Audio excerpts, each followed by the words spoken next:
ఈరోజు మహిళలు లేని ఏ పార్టీ కూడా లేదు. మహిళలు అనేవాళ్ళు ఎంత ముందుకు తీసుకెళ్తారంటే సమాజాన్ని, కుటుంబాన్ని చూసుకోవాలి, అదే విధంగా సమాజాన్ని చూసుకోవాలి అని అంటే నిజంగా ఒక డబుల్ డ్యూటీ. అలాంటిది ఈరోజు ఇంతమంది మహిళా మనులు, మొన్న మనకి రాష్ట్రంలో అమరావతి ఉద్యమం అయితేనేమిటి, లేకపోతే ఇప్పటిదాకా జరిగిన అనేక కార్యక్రమాల్లో వాళ్ళు కనపరిచిన కృషి అనర్వచనీయం.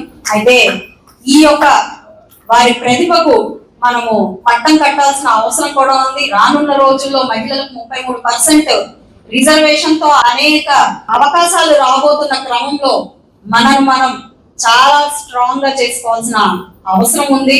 కాబట్టి నాయకులుగా ఎదగాల్సిన అవసరం ఉంది. మనకున్న లోపాలని సరి చేసుకోవాల్సిన అవసరం ఉంది. రేపు అన్ననాడు ఇక్కడ ఏ మహిళ ఉంటే బాగుంటుంది అని చెప్పి ఒక నిర్ణయం తీసుకోవాల్సి వస్తే నేనున్నాను అని చెప్పి ముందుకు రాగలిగే సమర్థత చూపించే ఒక మహిళ మనకి రెడీగా ఉండాలి అని అంటే ఈ రోజు నుంచే కృషి చేయాలి. కాబట్టి మీరందరూ కూడా పేలతనాన్ని వదిలేసి, మాకేదో రావట్లేదు అని చెప్పే అపనమ్మకాన్ని వదిలేసి పనిలో మునిగిపోతే చాలా బాగుంటుంది అని చెప్పి కూడా నేను ఇక్కడ మరొకసారి సందర్భంగా ఒకసారి గుర్తు చేస్తున్నాను.